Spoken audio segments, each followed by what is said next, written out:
huffing a puff. He promised margarita, he'd blow all our boathouses down. Now the money's all spent, bets are all down. That little weasel's nowhere to be found. You got the little square button and it's ticking away, eh? Yep, 9 seconds. Okay, good. My name is Tim Damrock, and this is Georgina Speaks once again. And as always, we're happy to have with us John McLean today. And he needs no introduction, but I always love doing it. Past counselor, past regional counselor, past head of leisure services for the town of Georgina, heavily involved, past chairman of the Arts Council, always a big supporter of the arts.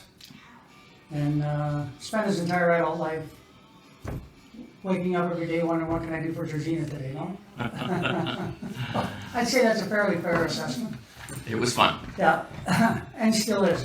Yeah. So, to be really clear, this is 30 minutes or less public service announcement in relation to, it's a Waterfront Masterclass, how's that? Good stuff. Yeah, so the purpose of this segment is I would like the indirect waterfront property owners that are subject to the shoreline action plan or jurisdiction plan, whatever the town's calling it, to understand what their rights are in relation to the pieces of property in front of their homes there. So to give you a little bit of history, the Lake Drive was developed under an ancient law in the 1800s when it was originally established, and it was never actually properly fully described in the original documentation, and that's what's been the source of problems ever since in terms of the relationship of the town, its road, the people who originally owned the land, and today and their predecessors. So, and that's basically what we're talking about. Right. And so, over the history of it, it didn't become that big of a problem until development started in the 70s, and it started getting a little more predominant, and then rules and regulations started coming in. And so the first flush of it was in 1978, when the town actually brought in their first official plan, and they had an open space designation for the waterfront pieces. Right. And so the people had to have their say in terms of what was going to transpire there, and that was the first flush at it determining what's going to happen forever with these roads, with these pieces. So that's the indirect waterfront pieces, and then in the end, John McLean, you sat there with John Rogers and a number of other of our original founders here in Georgina.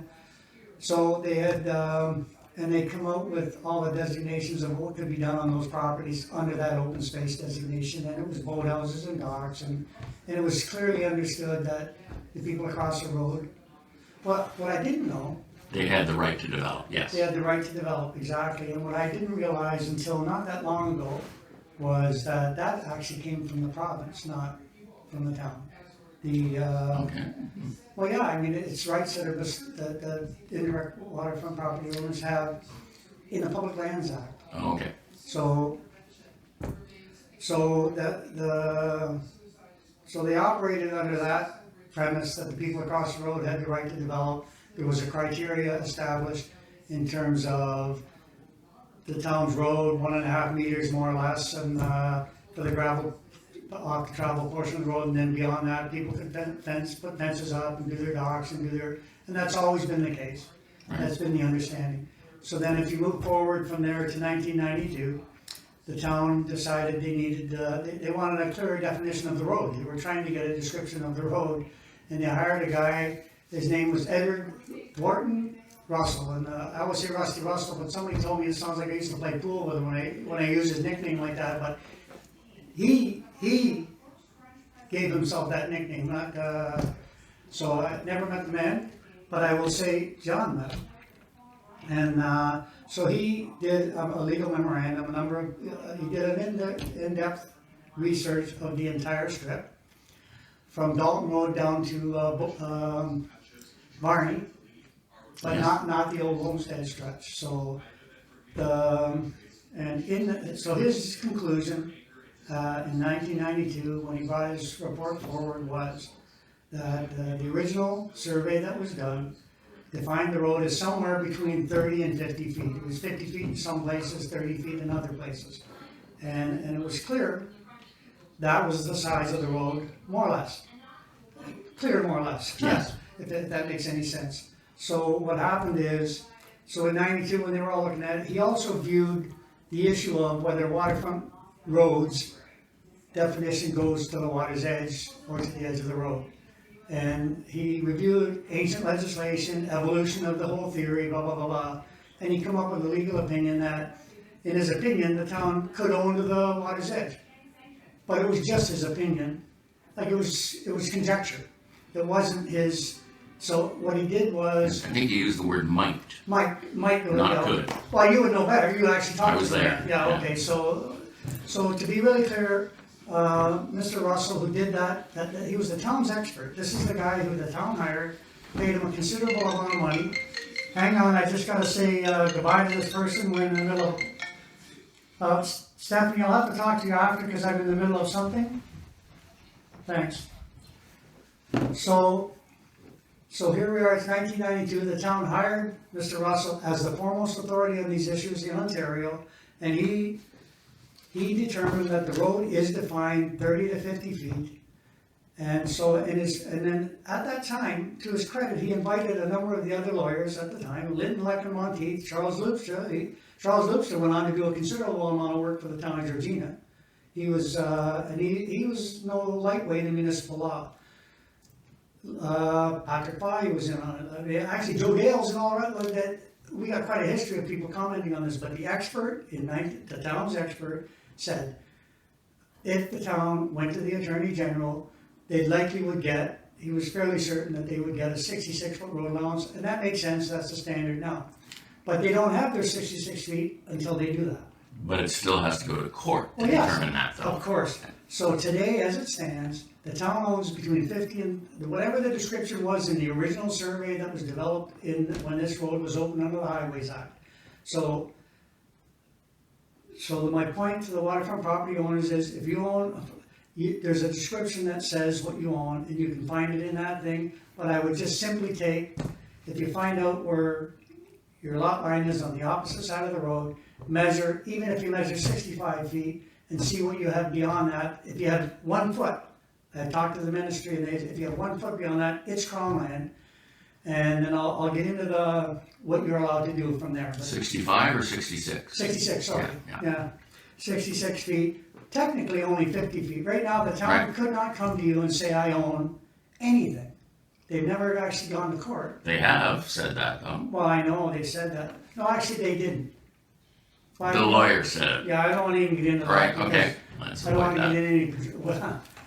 So, as it stands right today, the town owns between 30 and 50 feet on the entire eastern stretch from Barney all the way to Dalton Road. That's the one that was done, and they own nothing more than that. And anything that they said was just an opinion. And so that's where that whole eastern stretch is at this time. They also tried to say, that same lawyer tried to convince council that they own all of the old home stretch, Orchard Beach stretch as well. And then since, because I've had a couple of people are challenging in the courts, they've admitted, well, no, actually we don't own some pieces beyond, like they don't own beyond 66 feet, and in some cases a lot less. And so I guess what I wanted to address today about all of that stuff is that prior to when Ann Grant taking this file over, Dan Pisani taking over the engineering department, who's either of them no longer with us. Right. And I won't get into the reasons why that is, but I understand they work pretty closely on this issue. Yes. Yeah, put it that way. So anyway, the point is Bob McLaughlin was there for 30 years or more. The engineer. The engineer, the head engineer, the guy who I fought with many times on interpretations of different acts and different things when I disagreed with him on, and him and I used to have a good argument. And in the end, whoever won, Bob didn't care. He worked hard for the benefit of the public interest, but he never played dirty pool. Like Good guy. Really good guy, straight down the line. He interpreted whatever he interpreted, the acts that he governed, the legislation he was responsible for. He interpreted them to the maximum public interest. I disagreed with him, I would go at it from the basis of something else. Sometimes he won, sometimes I won. But at the end of the day, he was a good guy. He would say, oh, well, that's that one's done, let's get on to the next one. You know, and in the case of the entire waterfront, I read a number of his reports to council over the weekend. Don't ask me why, I need a life.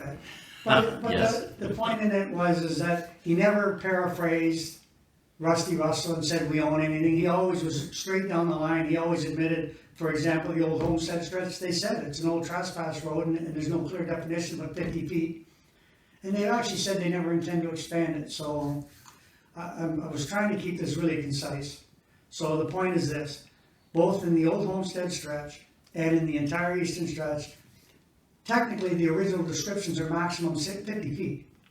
And if the town doesn't go to court, they don't own any more than that. They certainly don't own to the waterfront as legally. Just one lawyer's opinion. There's been other ones over the years, but it is just an opinion until you go to court. So that is that aspect of it. And I've been talking to my lawyer about the best legal advice that I could get in terms of the town making an offer to sell anything. And my lawyer is so cool because he always gets down to we get right down to it, and then he says, okay, I got the best advising it. Tell him, yeah, you'll certainly buy a piece if they produce a deed or a judge's order or some legal description. Yeah, But how can they produce a deed without going to court? well, they can't. Right. Right, so they have nothing to sell, technically. But if your neighbor was wanting to sell you his property, you go, yeah, sure, I'll buy it. Show me your deed. Town can't, yeah, okay, so that's the bottom line, that everything that they've done so far is for nothing because they can't describe anything. Well, they have to have a deed to sell it to the waterfront owner to start with, Of right? course. Okay, so if they don't have the deed, they've got to go to court, or they have to do the survey, which then would determine the metes and bounds of the road itself. Right, and even that survey, It still wouldn't, because it's 30 to 50 feet. right, and it requires some form of an agreement between the town and the owners. Okay, what if we just agree on this? We'll have that survey, and I think the final solution on this is going to be that the town agrees to pay for the entire waterfront Lake Drive survey. Right, which is the cost of, $125,000 more or less. right, they've spent $500,000. tens of thousands of dollars more $500,000. in legal. Well, they spent, well over $100,000 in legal anyway so far. Yeah. $100,000 in legal, $350,000 for a waterfront master plan For 4 parks. for 4 parks, right? So they just have. I have no idea. I shouldn't say I have no idea. When Ann Grant, Dave Bassani, the town lawyer at that time, Andrew Biggert, they all got together, convinced council, Dave Neeson and Madam Mayor there. They were on the ad hoc committee, and they were all convinced the town owned this, and the town doesn't. Right. You only own something if you have a deed. That's it, and they don't have a legal document to stand on, if you say that, a leg to stand on. So, I guess. So I want to move into the Public Lands Act, because, so what we're clear about right now, that so far that we've talked about this morning, is the town does not own the water's edge, that is for sure. They own whatever the description of the road is. That's what the town owns, they own a road, everybody acknowledges that, and that description as it stands right now is maximum 50 feet wide. And if challenged, they would have to go to court to prove otherwise. Right. So that's the ownership. So if the town offers anything, tell them, sure, send me your deed and I'll take it to my lawyer and we'll discuss. Every individual's got to be ready to do that. And then it doesn't cost anything. They've got everybody afraid to get into, and rightfully afraid to get into, but you don't have to get into a big legal hullabaloo. The town cannot do anything until they produce a deed. Right. So your advice is, if they're approached, to ask if they want to purchase these so-called lands that the town says they own, Yeah. which they don't, then the town would have to produce that deed. Of course, tell them absolutely. I'd be more than happy to entertain an offer. Show me a deed and I'll get right into it. Other than that, leave me alone because I'm working on my property right now. And the other thing is, if a town vehicle shows up to do anything on your waterfront property, that You can go out and ask them to produce a deed or not to enter your property.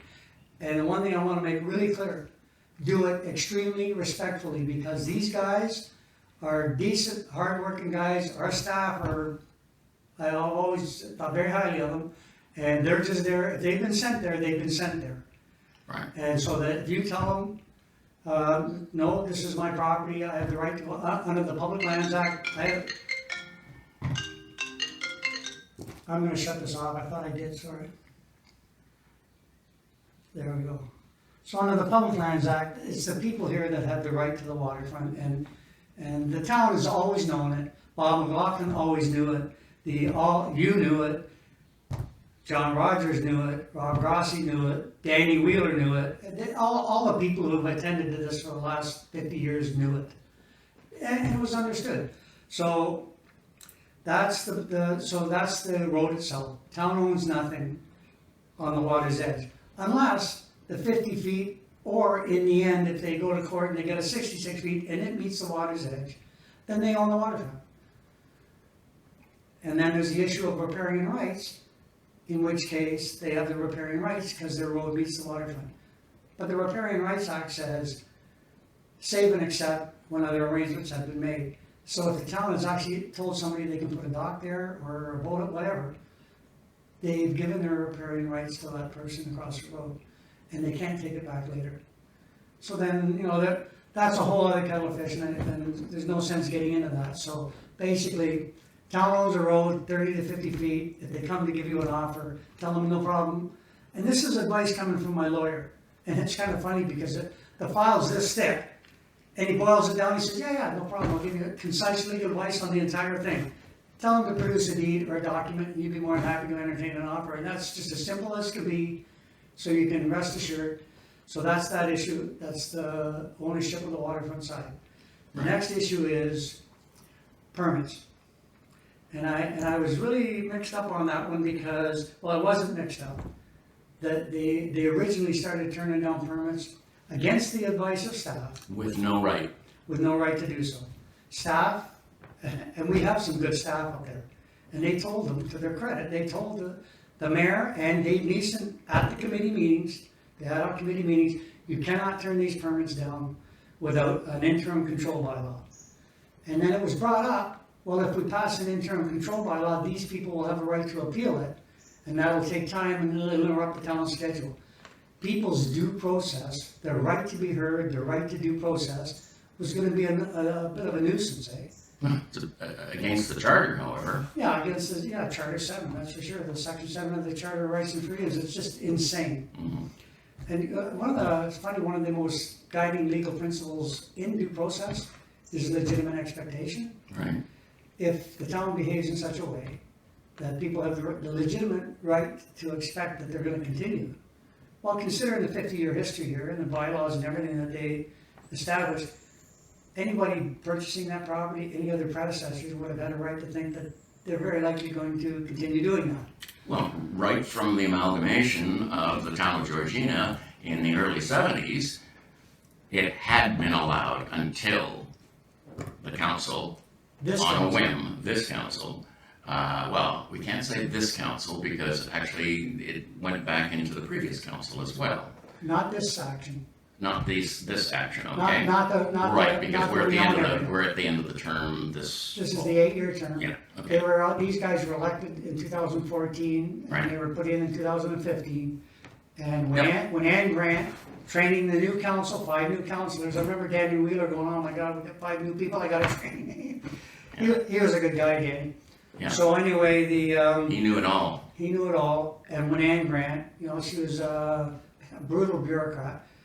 And I say that half out of begrudge. I had some begrudging respect for her communication skills because she was very good at articulating whatever she wanted done. Buffaloing is what I would call it. Well, yeah, but she was extremely good at buffaloing. When it comes to communicate, what the definition is, yeah, she could give Bill Clinton a run for his money, as far as talking for an hour. And the only thing that you would get out of that 1 hour speech that she just gave you is that you have to do whatever she wants you to do. And you're not really sure why, but you had to do it. That was her forte. Yeah. Yeah, and she gave herself a 20% pay hike every year. Council didn't wanna do it, but for some reason they had to. And, so anyway, she's gone, Dan Pisani, who's there, is gone. So, on the issue of permits, they started by, so instead of doing the interim control bond, they literally told the ad hoc committee, the town is under no obligation to report to the ad hoc committee what we do about that. Then they told staff, just say it's a publicly announced pause. No basis in law, no basis in the Planning Act, never been used before that I'm aware of. Just, so that was wrong. They had no right to tear down those permits for people. And what I didn't know, so, and then they moved on when they thought they owned them, when the lawyer, and Andrew Biggert, when he sat in that July 2019 meeting, he said, oh no, I know we own over 90% of these properties, and if we offer to sell them to you and you don't agree, which is forcing an opposite owner in an ownership dispute to acquiesce.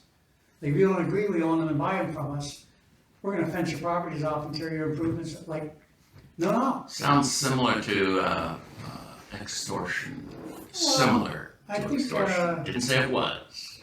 I kind of likened it to an episode of The Sopranos, Like, you know, and there's the conciliary there telling everybody how this is gonna go down, and it was insane. You know, we've had some amazing civil servants over the years, experience, whether you agree with them or disagree with them, they followed the law, they took their instructions from council, they did the best they could.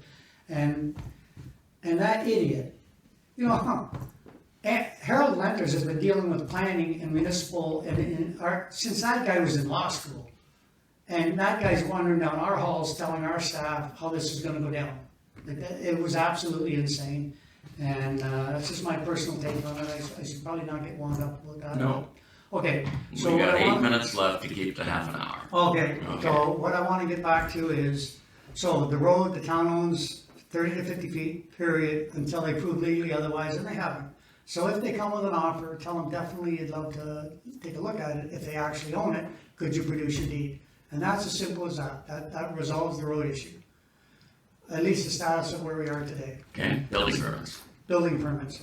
I was in touch with a guy by the name of Stephen Roswell. He attends to some of the legal issues for the Ministry of Natural Resources in his portfolio there. Not just the waterfronts, but a number of different portfolios in relation to it. But he was asked to respond on this to different people that have been contacting the ministry about this issue. So I wanted to know if the ministry was cooperating with the town's activities, like the town claiming they own it, the town wanting to do a waterfront master plan. Like I said, is the ministry cooperating with the town on this? We need to know. And we have a right to know. And is it their policy? And is it their policy, right? Are they agreeing with the town, just? With the town's policy. Yeah, and the town's Just saying. ad hoc kind of Yeah. thing. Yeah. There's a bunch of crown land here, okay, so then let me just back up a bit. There's 3 categories now we've established where the road is. Beyond it, there's 3 categories of property. There's the first category is that people actually have a deeded ownership. Yes. Either through the original crown patents and through the history of title, or they've taken the steps, 20 grand, and spent it to establish possessory title. And possessory title on these pieces of crown land is 60 years. If you can produce a title chain of over 60 years of continued use, and the ministry doesn't disagree, like they'll let that go through, and the town has been contacted on every single one of them, and didn't exert an ownership interest. So I don't know how they can do it on one and not on another. So that's one category. You have deed. The second category is the crown land. It's a piece of crown land. Period. That would be I'm just trying to figure out. I had 3 categories. You already said 2. The crown land, I think, is the 3rd. So the crown land is the 3rd piece. So the crown land is anything beyond that 30 to 50 feet where someone didn't have the original title, don't have possessory title, but they've been using it for over 100 years, Right. categorically. And that is governed by the Public Lands Act. And this is where, 100 or 60? well, they've been doing it, for 100 years, these people have been using the properties. But the law is. But the law says that if you've been using it for 60, Right. you could actually establish a possessory title chain and actually get a deed from, it's called a qualified deed, you get it from the land titles office, if you produce it up. And we've done them now along the east stretch and along the old homestead stretch. So the town has never said, oh no, we object, because. Well, they don't have a leg to stand on. Right, so the whole thing is they tried to buffalo everybody into cooperating.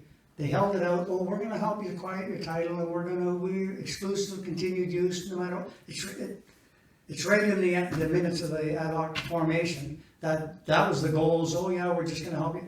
And then after they got everybody on board, and after they were finished their work, they come on and say, now, we're gonna fence your property up, we own all these, if you don't buy it, like all that stuff, right? Right. So to be clear now, so that's the road, you own it, the town owns what they own, they don't own any of the water. So does that just hang up, or? No, I'm gonna have to hang it up. Okay. I'm on the podcast. Hello? I'm on the podcast still. Okay, bye. So the thing is that, so let's assume everything beyond there is all crown pieces. These people have been using them for 100 years, easily the 60 years that possessory title requires, done. But even if you treat it as crown land, all of the regulations and the bylaws that the town has passed, Bob McLaughlin, yourself in the past, all of the people that took the time to understand everybody's rights here and review the applicable legislation. The provincial legislation that the Ministry of Natural Resources sent me, Stephen Roswell, he sent me, was the Public Lands Act. And the section that he sent me, it's posted on Peter Lazaro's website or Facebook page there. And it says, and it actually describes, a waterfront property is described as one where the boundary of your property meets the water, A. Two, where the piece of property on the water is separated from your property by a road. Right. Exactly what's here. Then you have a waterfront property. And as the owner across the road, you have the right to occupy. And it goes on to say, all the parameters, and it said docks, boathouses, all the development that you're allowed to do that way, as long as you do it responsibly and you do it in relation to your local municipal's regulations. Right. Okay, so then you have the rights, you are the rightful occupier of that property, not the town, period. And then it goes on to say, you can encroach on the road allowance. It says it right in the act, as long as you're 2 meters off the travel portion of the road. Okay. So that tells you that the past councils and the engineering department and the different governing authorities, parks and all the rest of it, they govern themselves by the Public Lands Act. And these people had the rights within the framework of all of that, including the town. So the town recently took the extraordinary step of, there's been people applying to the ministry for their provincial rights. Yes. Of occupancy and to do work on that land. And the town simply refused to comment. Literally. Right. In order to block those people from getting their rights under the legislation. It's insane. Well, that's certainly egregious. Yeah, it's extremely egregious, and all because of that lawyer's opinion. We own everything, Right. and which is unsustainable. And so you are the rightful occupier of the piece of land in front of your property. If you're on Lake Drive and there's property across the road, categorically, your rights come out of the Public Lands Act, which is a provincial act. The Ministry of Natural Resources is the governing authority for that property.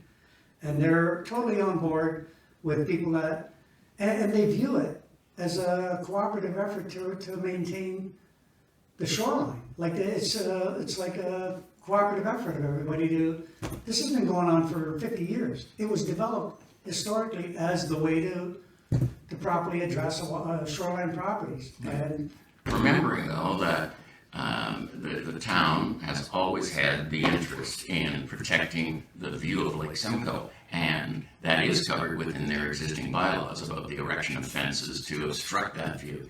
People can't do that. well, Okay? that's But nobody is wanting to do that. They just want ownership, clear title of their property, and for the town to cooperate properly. and that's the saddest part of the entire thing, because this whole group of waterfront people jumped right on board to cooperate with the town, as they always did. And they, and instead of getting in and cooperating and trying to work it out, you know what happened. They just decided to read everybody the riot act, and we own this, and they don't. Like, it's untenable. The one thing I will say is that fortunately now we've ended up with, Ryan Consberry is there now. And I want to differentiate between Andrew Bigger and John Hart, who is there now. John is a straight shooter. He follows the law. And he is the lawyer. He's the town lawyer. He's the town lawyer, and so he no matter what, he's got to attempt to legally, to the best of his ability, achieve their goals or whatever. But he won't paraphrase, and he won't bullshit. Him and I've had a number of conversations in an effort. Conversations with him are really interesting because we disagree on everything, obviously. But through lengthy conversations, I've come to understand, okay, this is how they can take the position that they're taking. You understand at least why each other is doing, but I believe there's an honest effort now to get to a solution. Ryan Consberry won't hang out. Right? He wants a solution, I'm quite sure of that. And so does John. I mean, their position right now is untenable. And so the final analysis is this. You are the rightful occupier of those properties right now. You have a right to do boathouses, you have a right to do docks under the provincial legislation called the Public Lands Act. Peter Lazaro has a website, Georgina Lakefront Owners Association, I believe it's called. It's on Facebook. I'm a member of it, but I'm not, like him and I are not in lockstep. He has his effort, I have mine. And we've decided to keep it that way. It's better because I like to just work away on my own, and then I can advise or I can provide any information I have, and if it's helpful, great. You don't have to take it. You've done an excellent job in informing the lakefront owners all along, Tim, so no one can begrudge that at all. Well, no, and so I appreciate that, John, I really do. And so you are the rightful occupier of that property. If the town wants to sell you something, tell them, yeah, no problem. Just produce your deed or a court order or something that the last disposition was Edward Thornton Russell, and together with Bob McLaughlin, you were around at the time, and Russell attended in 2006 to actually clarify the old Homestead stretch, and you were there at that time and you met him, and at no time did he ever say absolutely that the town owned to the water's edge. No. Well, I'll conclude this segment with, in the infamous words of Andrew Bigger, when asked, how do you know you own over 90%? He said he read the Russell report and did a couple of title searches. Like, that's it. Disgusting. To have the dispossession of 400 people's lives in your hands and do that. Well, irresponsible. Bit of a lack of due diligence. Due diligence is the best word. Well, he was providing an opinion that somebody wanted. Yes. And, my It first, appears that way for sure. yeah, well, my guess would be Dave Neeson.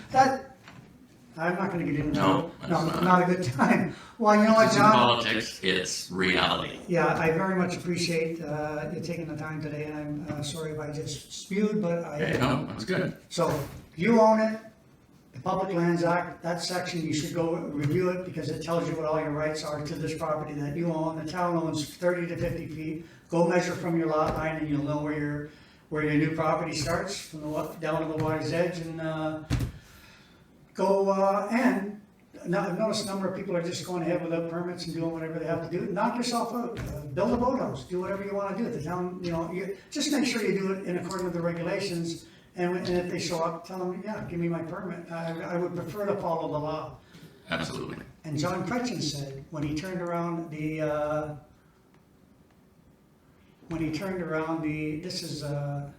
my thing just went full.